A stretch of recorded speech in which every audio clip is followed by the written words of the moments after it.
Love the impending storm. Actually, texting with Walt Vesey in Boston, Georgia, I asked him this morning, did he survive? And he said it was basically a non-event. Oh, really? Now, of course, there are some people. I've seen some heavy devastation. So I can't say that necessarily the Weather Channel hyped it up too much. But sometimes I think, Weather Channel, it is a business, and sometimes I think they, Yeah, they want viewers. Yeah, They keep you on the edge of your seat. But I did see the radar this morning, and I did think of Walt. I reached out to him. He said it was pretty much a non-event. But we are coming off of another weekend in Sherrill, South Carolina at H. Cooper Black Sporting Dog. It's a state park, but the Sporting Dog, what would you call it? Sporting Dog what, love? Training fields, I think they call it. The Sporting Dog facilities, how about that? And I want to thank you, well, not thank you, thank you for running the dogs. I hope you enjoyed it. Oh, I did. But I want to congratulate you and commend you on the great job that you did running all three of them. Proof, MASH, and Elmer T are all now junior hunters. So you did a great job. I hope you had fun doing it. I did. Yeah. I did. But I said I only ran the one out of 4 tests that they have to run to gain their junior title. Jeff ran them in their first 3, which I'm pretty certain were far more difficult than what I had to do with them, because we did, between the 2 different trips of H. Cooper Black, working with Rhett Riddle and also Kevin McLaren. Thank you. Definitely, it helped me see things a little bit differently with their training. And between the first and the second trip, came home and did a lot of holding blind work, which I think helped in the 4th test for them. Yeah, 100%. Rhett Riddle, Bay Creek Kennels, and Kevin McLean, Morning Sun Retrievers. I was struggling. No, I was not struggling with that one, but I had to sit there and make sure before I said it that we were good to go. No, did a great job, and specifically off this last weekend, I really do want to thank Rhett. He's been more than kind to us, very kind, and I got to say, I know the last day he was a little short on time. Carly was doing with Renzo, the one bird thrower, and Rhett was kind of solo, and I know he was a little bit short on time. I really just wanted to get, I guess, what is the biggest thing that I took away from Rhett? Doing cold honors. I have not done. I don't know that I've ever done cold honors. What's a cold honor? Okay, well, good. I was going to say that, but thanks for saying that. Basically, just having not the working dog, but having your dog honor the working dog, the dog that's seeing the marks before before Scoter gets, in my case, before Scoter gets she gets her marks. So I put her in the holding blind, acted like maybe she was going to get some marks, heeled her to the side. Rhett came. And he ran his dogs, and I just made her, zero tolerance, and just made her sit there. And matter of fact, what did I do? I think I ran the water blind with her. That's all she got. Yeah. Except she honored all that. But where am I going with this? Is I text Rhett later on. Well, first off, I thanked him, and I told him I appreciated his time for letting us train, or at least to honor that the last day we were there. It was a beautiful day, too. It really was. We both got a little sun that day. But I told him I just enjoyed talking to him. We sat there, and we brought up I'm sitting there. She sat there for quite a while, and then I put her away. You were walking all the pups out the backside. And I broke out of a chair, and I was sitting there talking, and we talked about all kinds of stuff. Kind of like back in the day stuff. Rex Bell, many, many Rex Bell stories. Coot stories. Me being, it's been 20 almost to the year. Yeah, it is to the year. Almost, I should say, to the month that it's 20 years since I've been there last, and just kind of talked about. I guess I was there before he really started coming there, so it was really cool to. I appreciated just sit.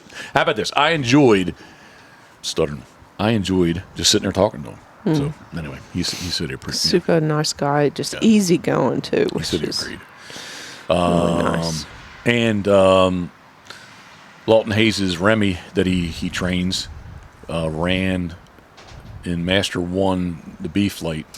Scoter was 10, and Remy was 11. And I don't want to get ahead of myself, but the third series was the honor, tripling an honor, and I did after the fact. Well, I guess I later that day, I think I asked him if he, in his peripheral, did he see a black dog? Because Scoter was out there a little bit on the honor, and he did say, he's like, I tried to see Remy as quiet. He's like, I said, I appreciate that. I won't say Scoter won't break, but I feel confident. I feel confident that she won't.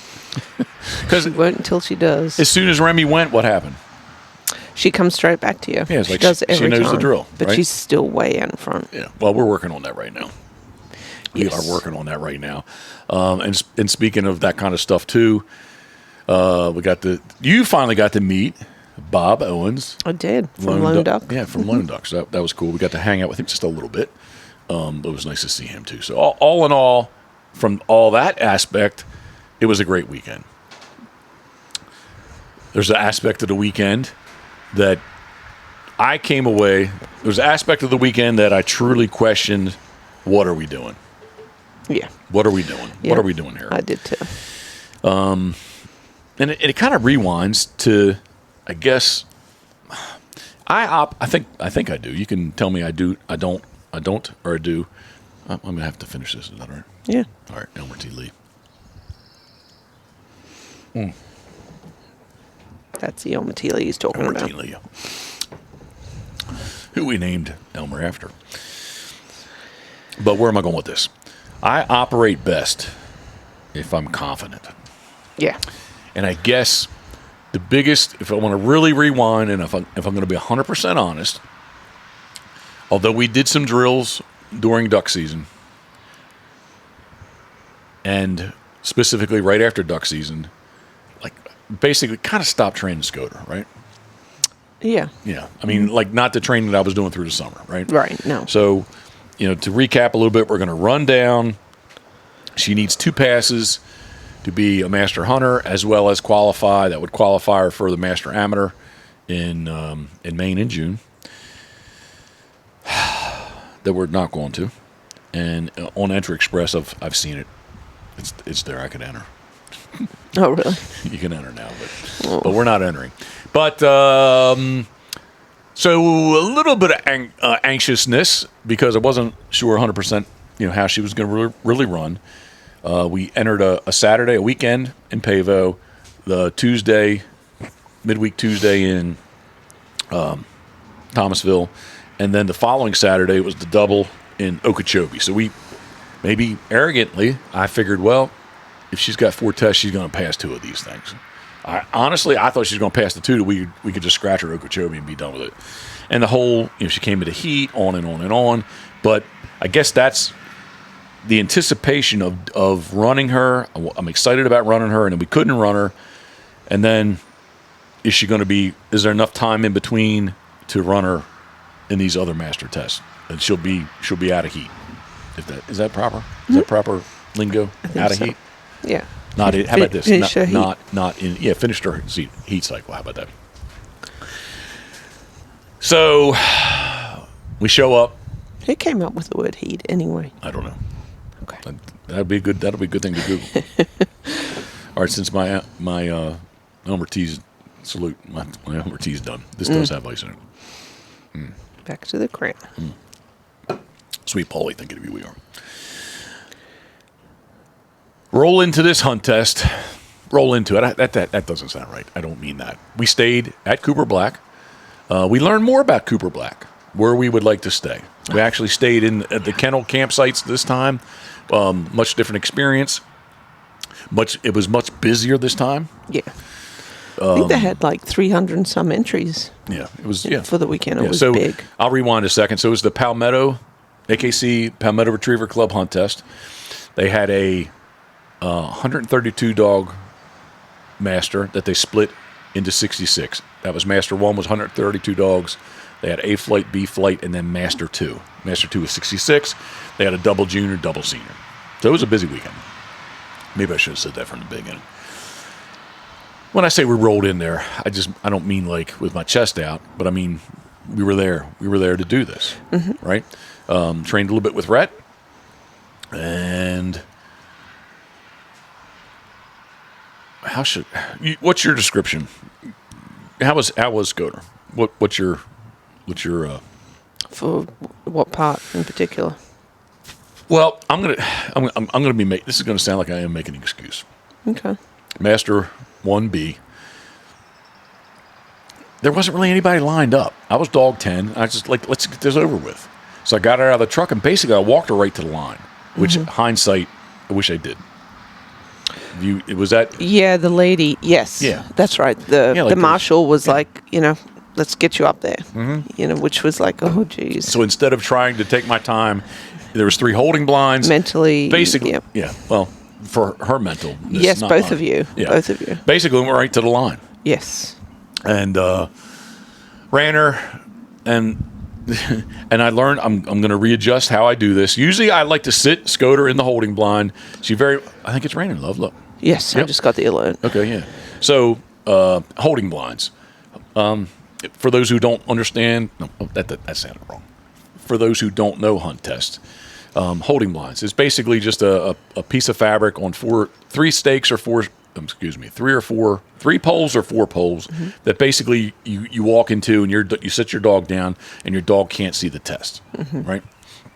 And she's really good about, I say kennel, and she gets right in them. But I do like to go to, holding blind. Usually there's at least 3. Yeah. Sometimes the 4th one would be like a pickup truck. So there's dogs lined up so that, as a time management, the test is flowing. There's never a down moment. There's always dogs there to be run. And we were dog 10. I think we probably ran like 4th or 5th, probably, right? It was very quick. Yeah.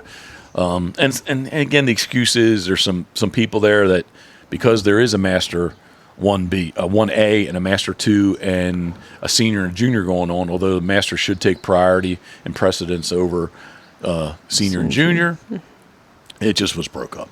So I'm going to say, where am I going with this? Usually I sit her in there, and I like to step out, like that she's under control, and I have her come back to me. So we're not doing that anymore. She's going to be under control, but I'm not going to be like 10 feet from her. I'm just going to be 2 feet from her, because she ran out to me, and it's a walk-up. So what a walk-up is I have a gun in my hand. I can talk to her. We're saying heel, heel, heel, and we just walk towards the line, and all of a sudden, boom, the gun goes off and something gets thrown. That's my opportunity to say sit or blow the whistle. I choose to say sit. Well, again, I'll rewind, and she's in the holding blind. I step my 10 feet back. She comes back to me, and she freaking yips at me. She's not happy about when I say heel. So she's a little on the vocal side. She's already loose. Yep. Yeah. So she's already amped up. Walk up. She sat nicely for me. It was a triple. Right-hand bird goes off at about 45 yards, thrown to the left. The middle bird, maybe about 50 yards, I think it was kind of thrown in to the left. And then hard left, this big flyer. When I say big, it wasn't long, but it was a big flyer. Comes out of a winger, and it had a big old arc to it. Basically a shot on a mowed field. No cover, and some decoys.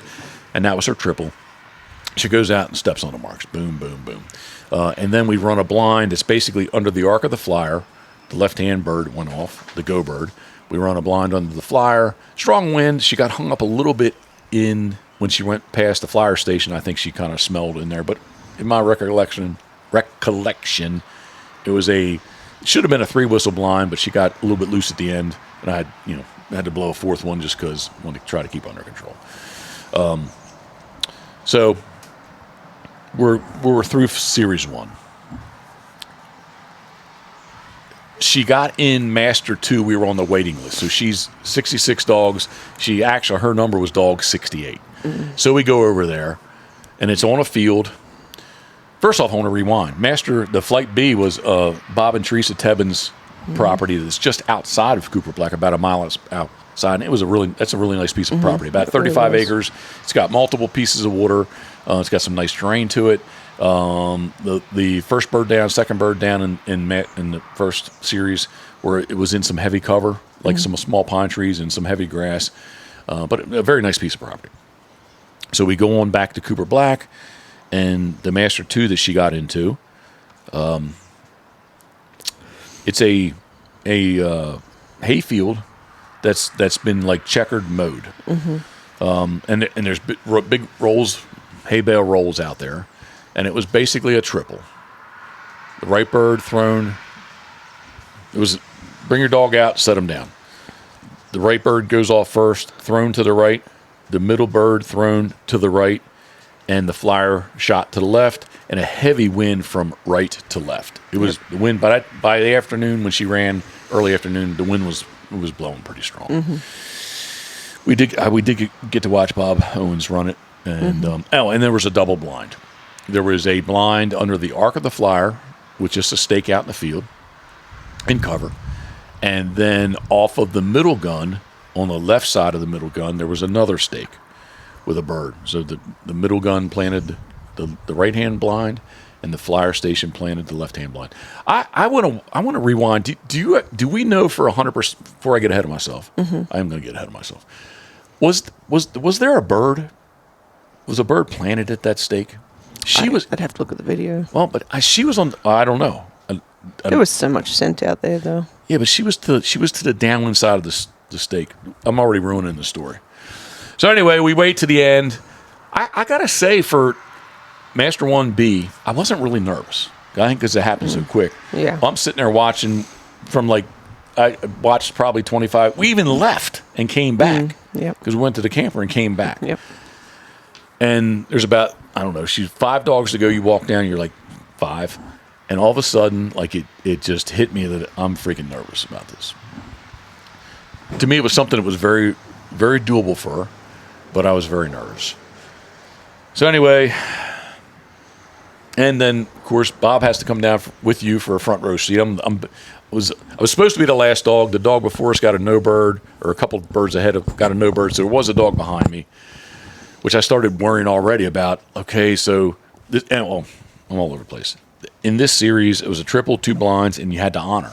So now I'm freaking out because I already know how she is. If they don't have an honor dog ready, we're gonna be standing down there for a while before a dog shows up to honor. And if they they could say, "Hey, would you like to put her under leash?" Well, if I do, then when I take her off leash, right, it's a release. Yeah. Lead. Then does she think, "Hey, she's going to get these again?" So there was a little bit of that nervousness. There was a dog, actual a judge dog behind us, so that kind of left me.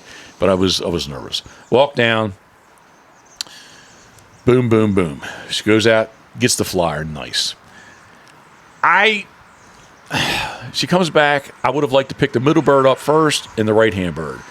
She really indicated she wanted to get the right one, and so much so that the hay bales, there was a hay bale to the right of really where it got thrown, and that's to me what she lined up on. I don't know if I effed with her too much, but anyway, hindsight is 20/20. But should I have just let her? She'd been upwind of it. Anyway, long story short, I send her, hunts, and to me, and I can hear the judge behind me saying, "Don't let her switch." Oh, really? Right. And that's why I blew whistle and handled her over to the mark. And then that's when this really started. I stopped her, and she's in a place that she can't see me, and he's even saying, "Walk up behind us." I had my hat off, and I'm trying to cast her. Anyway, eventually she gets over, gets the bird, but it was not clean. No. And my mouth is so dry. Come back, let her sit down. She looks at it, and she does get the middle bird clean. And they're slow planting the blinds. She's the last dog. They're slow planting the blinds, and because everybody else chose to run the left-hand bird. Again, wind is blowing from right to left. Marginally, the left-hand blind is shorter than the middle. Well, not the middle blind, but the right-hand blind, which happens to be in the middle, from the middle gun, if that makes sense. Anyway, I stopped her right before the flyer station, cast her to the right. I stopped her again at the flyer station, a verbal back, and I thought she was right at the stake.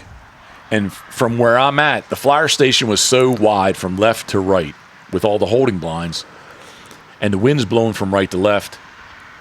Did I lose control over her? Yes, I did. But all of a sudden, from my perspective, she winded. Well, she did wind, not from my perspective. She did wind the right-hand blind, but I couldn't see her until it was like the last 10 yards, and I couldn't stop her. So basically, I was fucked. So we're out of Master 2, and I take credit for it because it was me, not her. And I think it may have been me because I had to handle her on the mark, the right-hand mark, possibly I fuck with her too much. I don't know if she thought she knew where it was. Lesson learned. And in my phone, I love my notes in iPhone. I've started a little list of things to remind myself that next hunt test, I'm going to just scroll down through real quick to just help remind myself. You want to check these real quick? Sure. And I'll take a drink while Karen does this. You're good, go. We had technical difficulties of my, almost like me with handling Scoter. I guess it would have been my technical difficulty. But anyway, we said we were going to stop, just make sure we're good to go. We good? All right, we're good to go. Karen, she did not give me thumbs up, but she gave me the affirmative that we are good. We're good?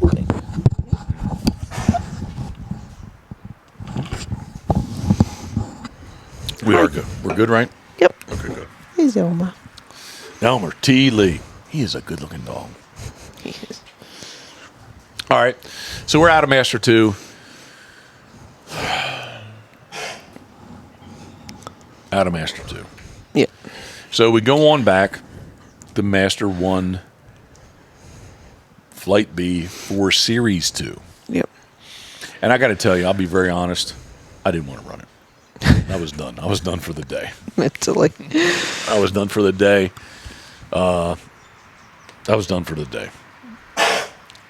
What is going on? As proof.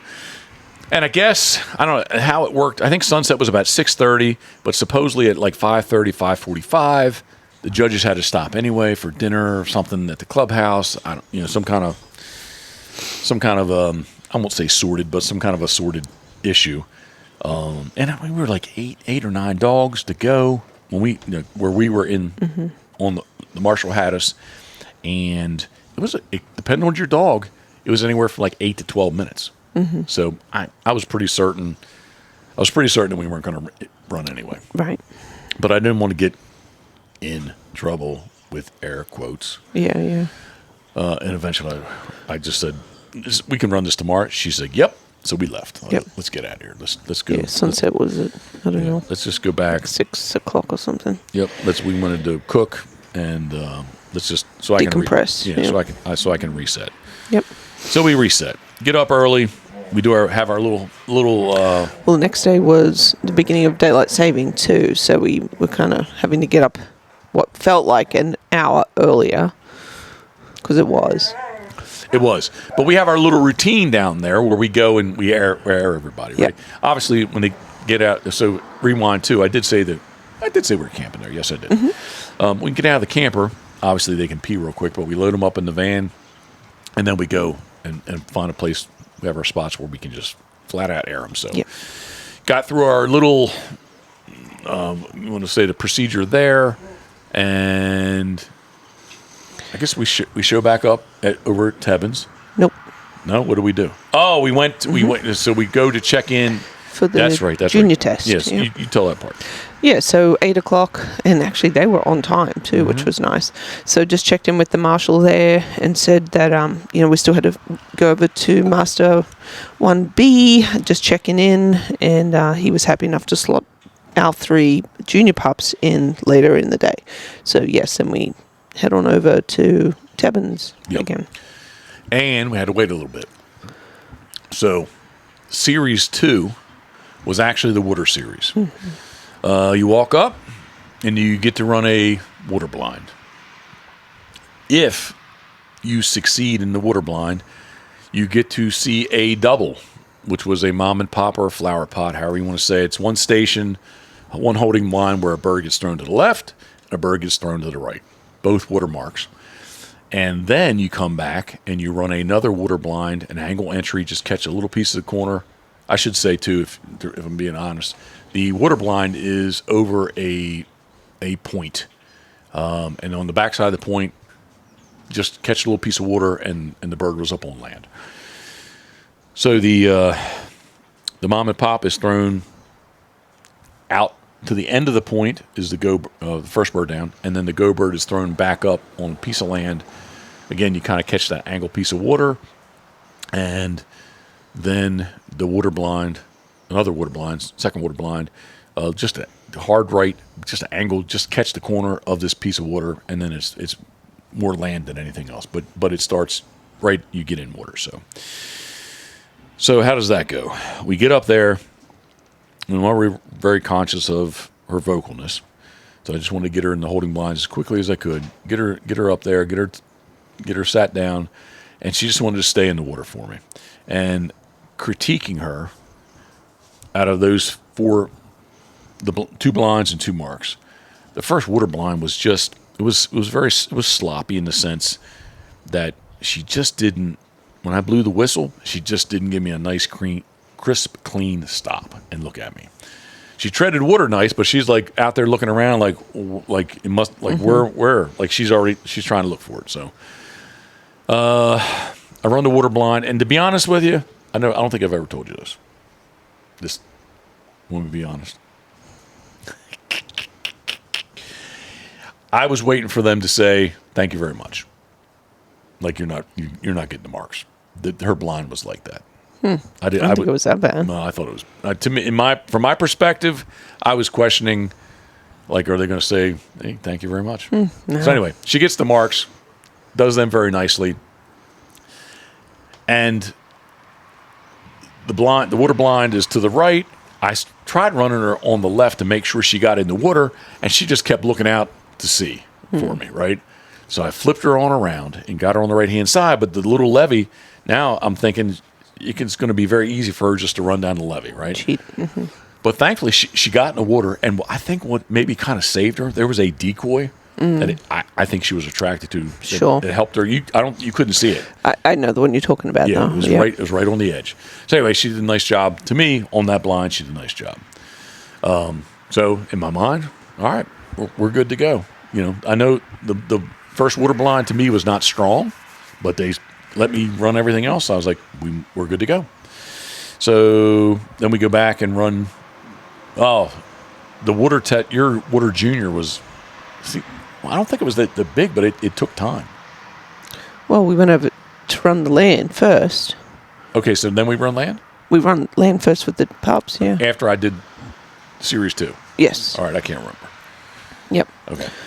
Yep, so the order was, they were kind of spaced out numbering, but by the time we got there, we just kind of went bang, bang, bang. But it was, Proof, Mash, and then, Elmer, Mash, and then Proof was last of the 3. On land, I think that maybe Elmer, who's usually the star of the 3, he looked a little stupid. Yeah, he was a little loosey-goosey getting up there, but and of course, Proof started to shop on you on mark number 2. Why? Picked up that bird, went right to it, picked it up, spit it out. He's like started running around. I was like, well, there must be another one here. Yeah, looking for something else. Oh, and then he picked it up again. It's okay. He didn't have to say anything. He picked it up. But they all, Mash was the toughest on delivering to hand. She just gets super excited. But anyway, goal achieved. They all did eventually. And, then we kind of booked out of there. And I think we went back over to the camper for a little bit. No, we didn't. No? That was on Master 2. Okay. As I recall. Okay. You just went straight back to 1B, but I think they were very slow to set up. It was we pulled in and 2 or 3 hours. We pulled up and we sat and talked to Rhett. Remember? And all the vehicles were way down the hill. The judges were hard to our right. Yes. We pulled and we sat and talked to Rhett, and then all of a sudden everybody said, hey, let's go over there. So we go over there. Mm-hmm. Another mom and popper flower pot. And this is going to be so since we already did land, we did the water. This is land water combo. Mm-hmm. So let me think of the water. Yes. So out of the mom and the pop, the left hand mark, if you will, gets thrown in the water. The middle bird gets right to left into the water to the left hand bird. The middle bird, if you will, from the mom and pop is thrown to the right. And it's thrown on like in some cover. I think it was like in some mud because you heard birds definitely mud. Yeah, like kind of make that splat sound. Mm-hmm. And then the go bird was down the. So what's distance? I think we were like 55 for the left, about 60, 65 for the middle, and then the go bird was about 80 yards, just thrown out of a tree row into a field. And because the way things were, she was dog 10, but I think we were like dog 3. dog 3 or 4. It wasn't many. Yeah, it was kind of quick. Yeah. So get her out, air her. In doing my holding blind thing this time, like I like to do. And we get her up there, tell her to sit. She was pretty good on the marks. The go bird, she goes out and gets it, comes back. I let her look. She's kind of indicating that she wants the middle bird, so I send her to the middle bird. She runs down.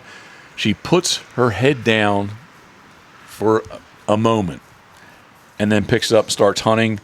And right then and there, lesson learned to myself, $110 lesson to myself. I should have. We have not handled her yet in Master 1B. I should have stopped her. She was right by the bird. I should have stopped her, handled her to the bird. She went and picked up the left-hand bird. Then she came back. Now, in my mind, I think she thought she picked the middle bird up. She did. Yeah. That's what I saw. Now I got to sit there and let her think about it. And when I send her for the middle bird, she actually went to the right of it. She came back and picked it up. I feel. Oh, and then we honor on lead. Mm-hmm. So this is the honor. Rhett comes up with Remy behind us. And I'll say this, that Scoter was effing loose. The first mark, I don't know, she's 2 yards away from me. The second mark, she's 3 yards away from me. And the third one, honestly, on the second one, I was like, fuck, she's going to break. And then the third mark goes down, she didn't move. And as soon as Remy went past her, what did she do? Came straight back to you. Yep, you already said this, but she came back to me. So I'm like, fuck yes. Yeah, the peanut gallery were like, oh, she going to break. No, she didn't break. Yeah. And that's what, as I walked by everybody, I said, she hasn't broken yet. Yet. AKC rep even said, she says, you're living pretty lean. Yeah. That was her comment to me. So I'm thinking we're good to go. And what do you say to me? Are you sure? Are you sure? Yeah. I thought she was going for that bird. I honored off lead, and we're good. I was happy. And you're like, I hope we don't go to the clubhouse and get blindsided on this one. It's like, we're good. I was happy. I was feeling it. Feeling it. Feeling positive, going over to the pups to do their watermarks. We sat there for quite a while. And you did a great job on the water. Yes, did Elmer T run around the second mark? So now I can have my opportunity to say, because you didn't say it in the comments on Instagram. You say it. Yep. So Elmer was the first one.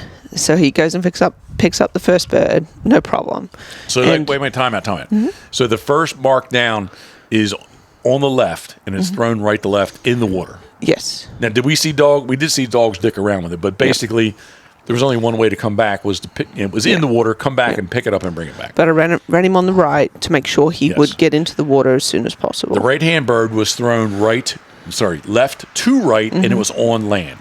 And it was on the back side of the pond where the levee is. Good. Yes. Yep. And again, did him on the opposite side to which it was thrown. So I ran him on my left to make sure he'd get in the water. Yep. He goes over, marks a bird real nice, gets out, picks it up, looks over his shoulder to his left and knows, because we have gone and played down there in the water, he can just run back around over the levee.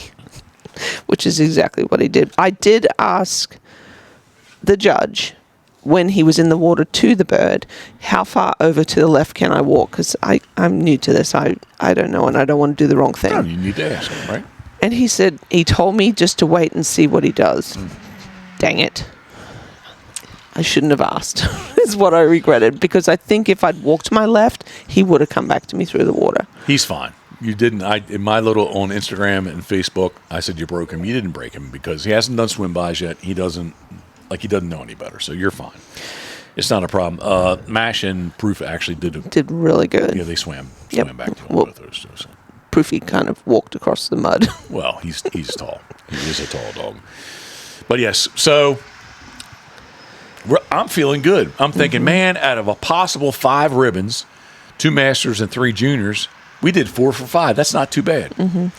So we go into the clubhouse, and Jean's she was with us. She had Bluey and Kane that ran Master 1B, but they'd already gave out the ribbons for 1B.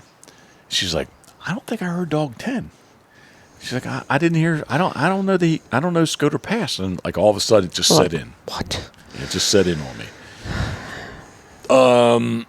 The judge gave you the nod. Well, the woman judge had left, but the male judge, semi know. So I'm walking over there to question him, and he's like, wait, he said, "Come on, sit down."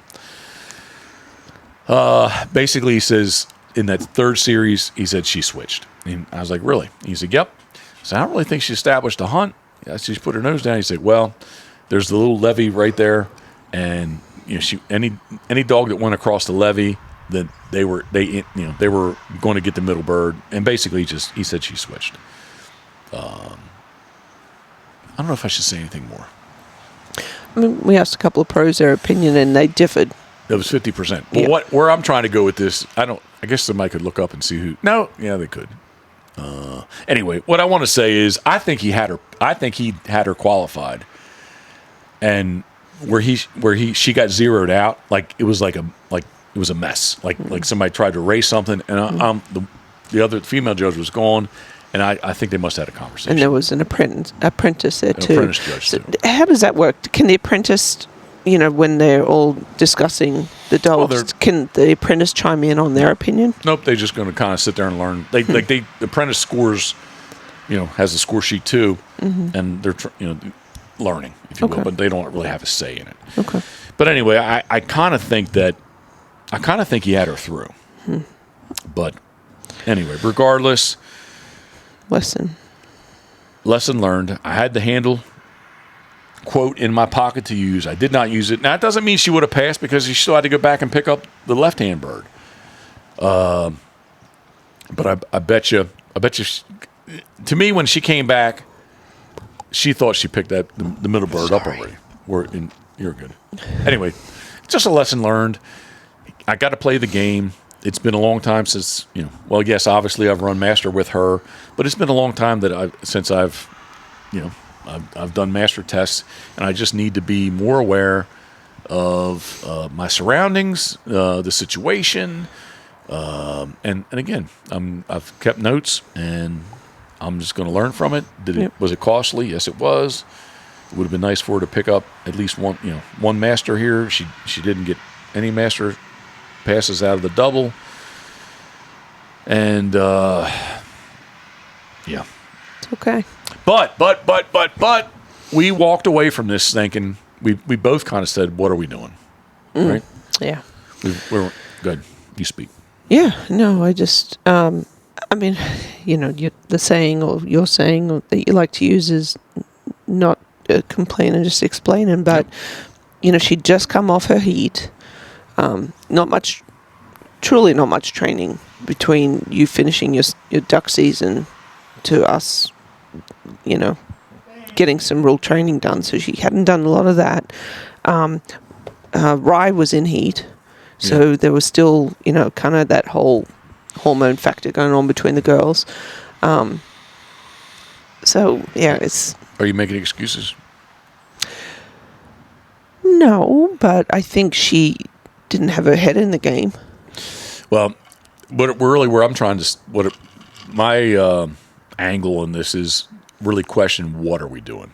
Like, is this just just wasting time, wasting money, bills? Yeah. Like there's a lot of effort went into this.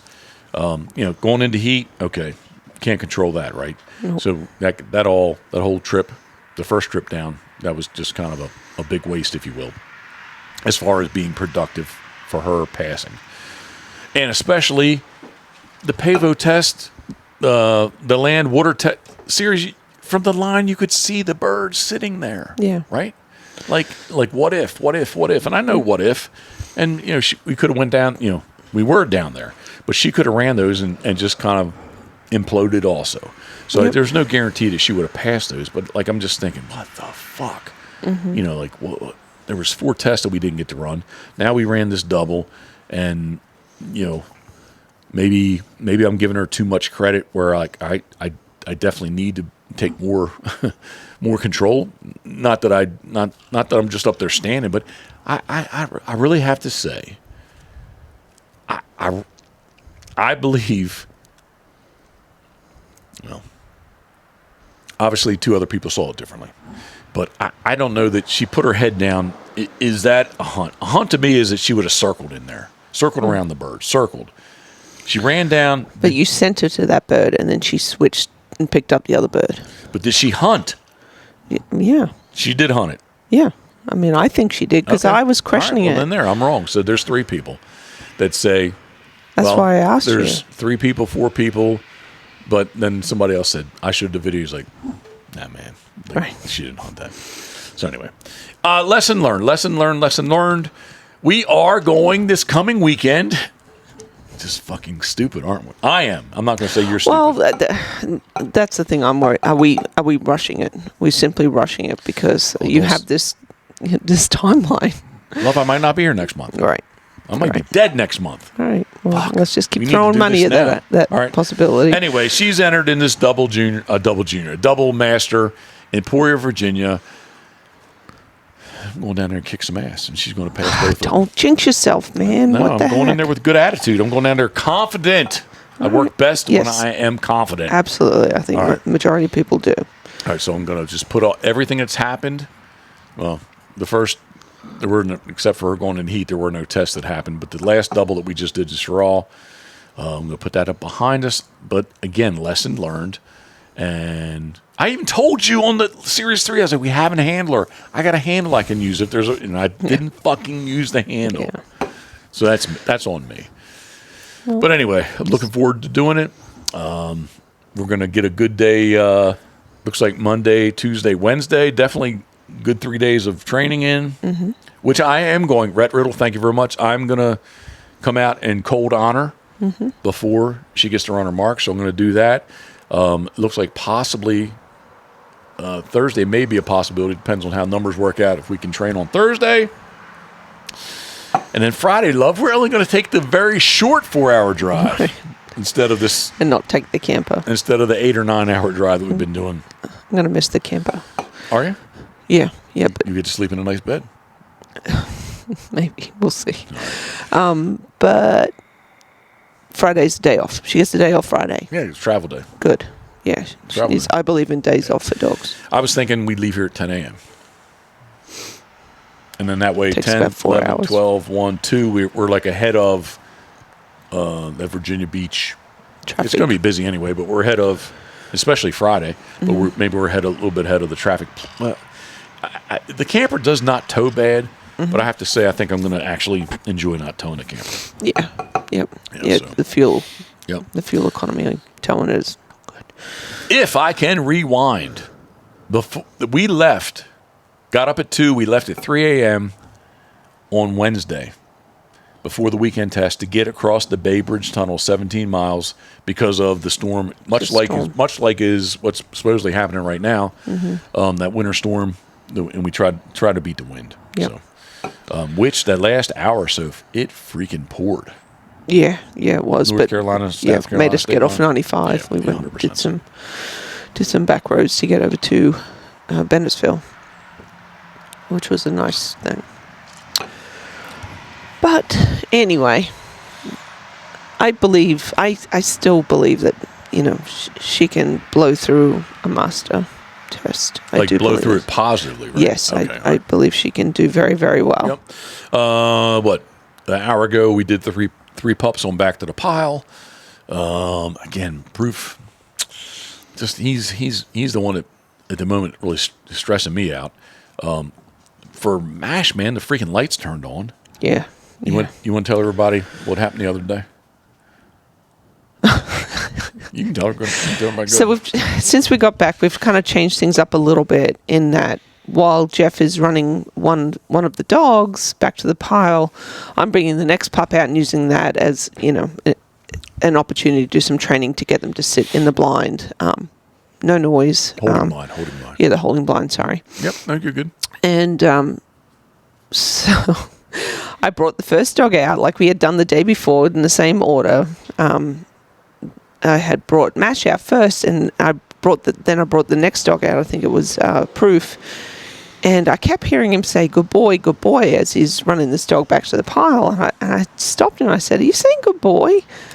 And he said, no. No, he was very irritated with me. I was irritated because I thought you were critiquing me what I was talking to the dog at the line. And that's an excuse for you to be mean to me? No. All right, that's another subject. Love him, never mean. But when the dog who I thought was Elmer was at the pile, good boy, and here's Duke. But yeah, I thought you were like critiquing me, like I'm talking to the dog too much at the line. Are you saying good boy? And I'm like, no, I'm saying sit, dead bird back. Yeah, so he sends the dog again and he says good boy. I'm like, damn it, he doesn't know who he has. I didn't. So yeah, the boy, otherwise known as Mash Dog, which is the girl, was doing a really good job. And lesson learned, hopefully that Jeffrey learned this lesson, is that treat them all equally, because she stepped up. She did step up. The only thing I was really questioning, I was like, Elmer comes back and snaps right into heel. I was like, why is he not healing good? He was running good. He was doing all his deal. I did stop him and tried to. So as he came back, I stopped him, tried to remote cast him. I was like, he didn't really do that really clean, and he was not healing very nice. And then all of a sudden, I was like, damn. And so all doesn't have testicles. So all of a sudden, I was like, wow, that was really good for Mash. She's like the switches flipped. Mm-hmm. The light turned on, and she's doing a really good job as far as going back to the pile. And then we did get Elmer came out, and I was like, yeah, okay, this is the dog I was expecting to be Elmer. So because he does do a good job. But what the silly stuff that Mash was doing about a month or so ago, where she was barking when you were trying to send her, she's pretty much stopped doing that. But now Proof's doing it, so yeah, they've kind of inverted a little bit. Yeah. And instead of getting Scoter out here, I do have to say too. Rye's doing a really good job. Rye's doing really good. Yep. You ran her today. I watched it. I got to run her yesterday. I was like, I stopped her 3 times to the pile yesterday. Yeah, she's stopping quick. She turns tight and looks right at you. And today, stopping Mash, I like to stop dogs coming back to the pile before we stop them going away. When she came back, damn, she's like, Elmer is like slow on the sit. Freaking Mash puts the brakes on. Mash has a D-Max brakes on. D-Max brakes on. She puts those brakes on and stops instantly. Yeah, she like skids to a halt. She does. It's pretty cool. So anyway, today, except for Proof, today was very positive. I don't know what's positive with Proof, but and then we walked on the backside, did our little no drills. We got the hay bales, poison bird. Did have a crop with me, but I ran Scoter without a collar, and she did pretty. Pretty good. Now you're going to say, well, it's what she knows, and that's what we do, but that's fine. No collar on, and she did a good job. So again, the next 3 days, we'll get some good training in, big dog training with her. I think we'll maybe take Elmer along and see if I can get him some marks with the training group. And like I said, need to get her Scoter to just. I just heard that, though. What was in my throat? Yeah. I don't know. Yeah. Need Scoter just for her light switch to flip on and just like work with me a little bit. And I guess I need to do a better job myself. I will admit I need to do a better job myself working with her. So. Well, I mean, you just got to learn. Like when I was running Rye today, I know I didn't do some things right, but I'm sure when you were training Coot, there was plenty that you didn't do right, but you learn from it, right? Well, it's funny you should bring that up because I think of how much of a disservice that I did to Coot because we never did drills. We didn't do, and she didn't see a fraction of what we do, what we've been doing currently. Basically, we just trained, went and did marks in the blind every day, marks and or blinds every day, but it just wasn't. The people that I trained with, whatever the situation is, we just didn't do drills, not like we do today. So anyway, you want to talk about the book that's in there? Yes. Yeah, I'm just going to sit back and let you do your thing.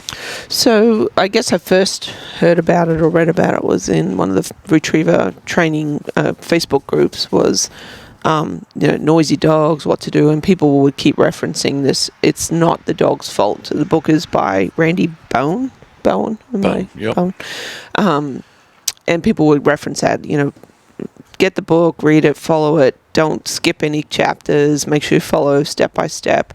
And people talked about the successes that they have had with some of their, that on the title it's saying noisy and unruly retrievers. So anyway, talking with Rhett Riddle a little bit about the pups and some of their problems, he too suggested that we get this book. So kind of had it in the cart, ready to order on our way back from H. Cooper Black from this last trip, and so we got it this week.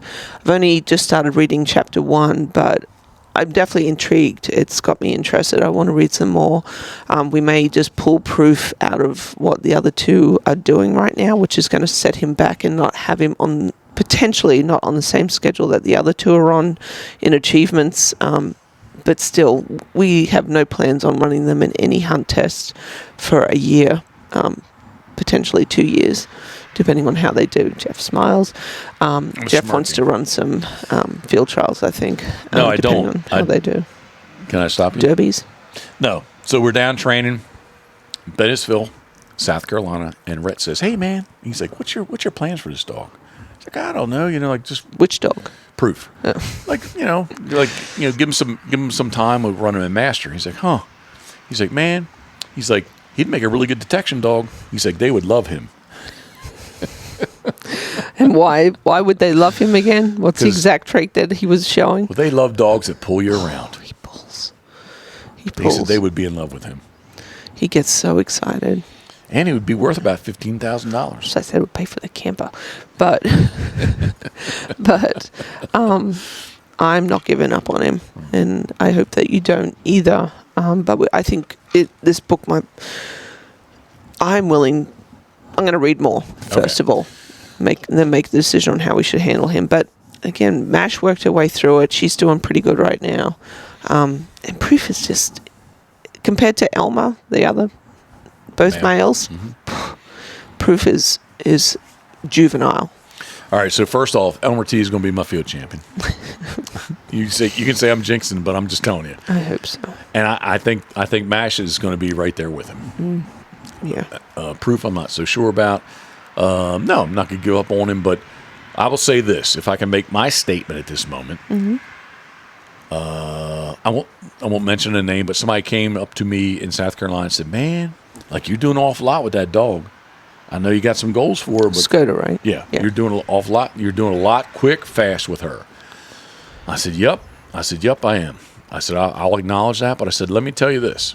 I said, I don't know that I'll be here next month, and maybe this is just me justifying it.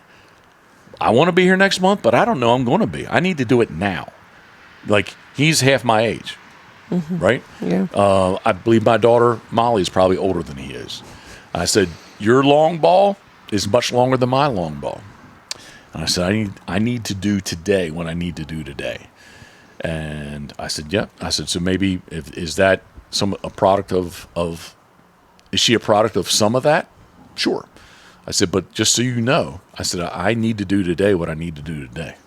And I think he kind of absorbed that, and he's like, okay, I hear what you're saying. And then he went on to say, well, this is what you need to do then. Like if you're going to say that, then this is what you need to do.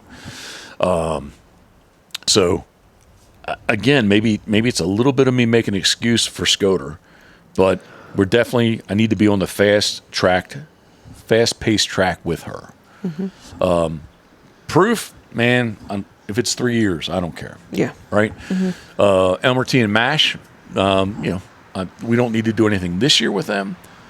Maybe in the fall, man, like if they're steady, very, very steady, maybe run them in a derby. That would be kind of fun. Yeah. But like I don't need to do anything with them this year either. They're junior hunters. Everybody can laugh at junior hunter. That's fine. They're junior hunters. I'm good for at least a year with everybody. Yeah, so that's kind of my attitude and where I'm at. But yes, with Skoda, definitely, on the more results based path is how many black dogs do we have? There's a lot of black dogs here. Yeah. I mean, it's kind of cool seeing them run out there. But yeah, so I that's my little my statement. I don't know if that's a good way to say it. Look at that big dumb dog right there. Jesus Lord, he's a freaking he's a black Dane is what he is. He's not a Great Dane, he's a black Dane. Oh, well, I'm speaking about Proof. He's handsome. As he kind of walks back. Freaking Elmer T's the sexy one. Yeah, he is. Anyway, he's still not, he's out there peeing, he's not lifting his leg. On the mound, see him? Mm-hmm. Yep. All right, that's my statement. I'll admit the Pepper's hot. Yes. She's on the fast pace. Have I pushed her? Sure. But I still think I'm going to Emporia, Virginia this weekend, and my goal is to come away with two passes. Get her master title, and then she'll be 4 passes away from going and getting Texas. So that's all I got, love. All right. This weekend. Now you're going to make me nervous. You were saying, I'm kind of feeling nervous for this weekend. I'm like, no, it's going to be fun. It's going to be fun. We get to get away. How are we going to eat this weekend? I don't know. See, that's why I'm going to miss the camper. Yeah. Hopefully our hotel rooms have a microwave. Now we're going to put the basket on the back of the... Yep. Put the basket on the back of the van. We can take the burner with us, and yeah, we'll be good. We'll be good. You got anything, love? All right there, look at it. That number T is sexy. He's just a super nice dog. He has a chill personality. Yeah, he just came in and healed to me. Yep. I love this dog. Yeah. All right, this is the Pit Boss Podcast, brought to you by our very good friends at Molly's Place Sporting Goods. Fuel your adventure at mymollys.com. MYMOLLYS.com. Up next, I think I may have said up next too loud. Up next is, they come right, that's proof. Crabs to Go, easily found on Route 50 and Route 589 in West Ocean City / Berlin. Crabstogo.com. Up next. I keep saying up next. Up next. Help me. What else? Should announce a thing. Up next. How else should I say it? I don't know. I don't want to rank them like, say, number 1, number 2, number 3, number 4. No. But up next. Next we have. All right. Next we have Gunner.com. Gunner Kennels. Man's best kennel, which we have 6 Gunners larges in the T350. We love Gunner Kennels. We saw lots of Gunner Kennels down at the Hunt Test. Very popular. Yep, very popular, as well as a couple people. Well, I say couple. Definitely a couple people follow along with us, and they were very curious to look inside the van. So we opened the van up a lot so they could see the Gunner Kennels. Yep. We appreciate everyone at Man's Best Kennel, Gunner Kennels, and Gunner.com. Up next. I keep saying up next. Damn it. I got to come up with a better word. Steve Hoover, my friend. We appreciate you. Duckwaterboats.com. Punishing the docks and rocks, and especially the Ocean 32, the world's largest duck boat. So, duckwaterboats.com, Steve Hoover, New Philadelphia, Ohio. Thank you very much. Duck Blind, see, I didn't say it that time. Duck Blind Bistro, duckblindbistro.com. It is the ultimate outdoor oven, which we took to South Carolina and did not use because we're trying not to do carbs. Those biscuits kept talking to me. I'm not doing carbs. I did eat some crackers last night. You got on me about that. I was like, what are you doing? Yeah, well. Why? Moment of weakness. Yeah. 1 cracker does not equal 1 biscuit. Anyway, check out. What's that? Not as good, though. No, I agree with you on that. Check out. What does that sound? High flying jet. Check out duckblindbistro.com. The ultimate outdoor oven. We have low ceiling, so I can't see what's up there. Up next is Turtle Box. The Turtle Box went with us. The white one, the 2.0. Generation 2.0 went with us to South Carolina. Duke does not like that crow. The ultimate outdoor, what am I even saying? It's the ultimate Bluetooth speaker. The ultimate Bluetooth speaker, live loud. TurtleBoxAudio.com. Turtlebox, thank you guys very much. Up next, Heavy Shot Ammo. Who are the makers of the Molly's exclusive Heavy Hammer Chesapeake. It comes in 12 gauge, 20 gauge, and 28 gauge. HeavyShotAmmo.com. Up next. Keep saying up next. DEEMAXX. Hold it up, love. So everyone can. There it is. DEEMAXX.com. DMAX.com. Why do you like them? Because they have been the stainless steel rotor and caliper brakes on the smaller duck boat from 2010, as well as currently the world's largest duck boat. So, truthfully, I'm being goofy, but honestly, since 2010, been using D-Max brakes on both of the different boat trailers that I've had that are sea ocean water that is salty, the Atlantic Ocean, daily, and those things look brand new. Do I change the brake pads in them? 100%. Do we mess with bearings? 100%. But the rotors and the calipers are stainless, and they are badass. Check out, if you have a camper, boat trailer, whatever your needs are, check out D-Max, DEEMAXX. Hello, sorry to get my hand up quick enough. DMAX.com, DEEMAXX.com. When the camper needs new brakes, we're going to use those, right? So the camper has electric drum brakes, and it would really be kind of cool to put. I don't know. I have to look and see. D-Max is pretty heavy duty stuff. I have to admit, the little Coleman camper, she's a little lightweight. I don't know that they have something like small enough, if you will, right? I don't know, but it would be cool to have it.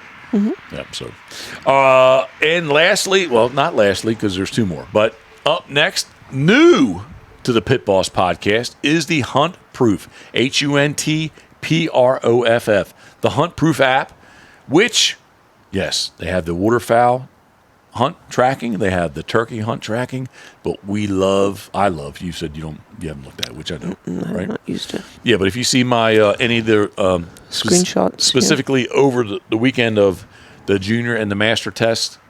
I'm using the Hunt Proof app. So we appreciate Hunt Proof app and Pitboss Waterfowl. We have 14 days of the 60 for the 2025-26 season, and I think 2 days are booked for the 2026-27 season. How do you say that stuff? I don't even know. All right, love, you got anything else you want to say? Of course. Speak. Just posted up some baseball caps yesterday, and check them out. So there's more cap styles than I actually posted in my single shot on Instagram.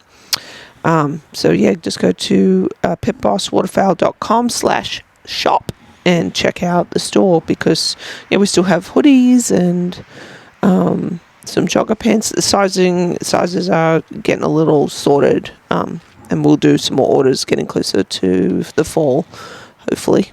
So jogger pants and hoodies. So we will restock. We will restock. Awesome. I got to say, like the initial pair maybe that I've been wearing, like they're like worn out. Yeah, mine. I've worn a pair out. Super big. The new ones are nice and tight, but the old ones, when I say old ones, they're like 4 years old. Super comfy, yeah. Yeah, they're very comfortable, but they're kind of getting a little on the big side. Stretched, yeah. Which I'm all about big, so it's not a problem. And then you are working on your orders, but there's going to be, you're making extra, so King Eider, which is really cool. There's at least one King Eider that's available. I did get all the King Eider heads glued and screwed. Did I say screwed? You did. I did. Glued and screwed today. So tomorrow, hopefully, they'll all be together. When I say together, the bottom boards will be on them. Maybe. I'm dog training, so I don't know. I don't know. I don't think they'll be ready to be sealed tomorrow, but definitely they'll all be together tomorrow. So yeah. And the common mergansers are together too. There is a common merganser available. So my next step is to get the bottoms branded, engraved, get them sealed up, and we'll start painting those bad boys. Cool. So, and the temperature's going to start getting nicer. Future plans, there's going to be more teal. Yep, definitely green teal. I got a bunch. Yep. There's a bunch of nice little bunch. 7 Drake Harlequins. There's 2 hens. They're sitting to get painted. I have 2 Drake red-breasted mergansers. There are 3 hen red-breasted mergansers need to get painted. There are 5 or 6 widgeon that need to get painted, and some canvasback. They need to busy. They need to get a little more on the carving side to get those things done. So, yep. Time's flying by. We need to get a lot of stuff done. Man, it's a good time. It's a good time to be alive. Any time's a good time to be alive, right? Is it? I really do feel, as much as maybe I've been stressed out, the past couple of weeks with traveling and stuff, like I still feel pretty fortunate that things are going the way they are. I generally think that February would be my air quotes, if you're not watching, depression month. That I'd be like lost a little bit. Of like, I don't know what I'm doing. Routine change. Yeah, but we jump right into it. And Yep. I've been going on, so that's a positive thing. Yeah, get a roll-off dumpster, get some more shit out of here, thrown away, get it cleaned out. We got the storage units, get those cleaned out, and maybe we can actually have a little rhyme and reason out there. You threw it out there today to me about doing a carving class. So there's those things are all very doable, and just need to manage my time better.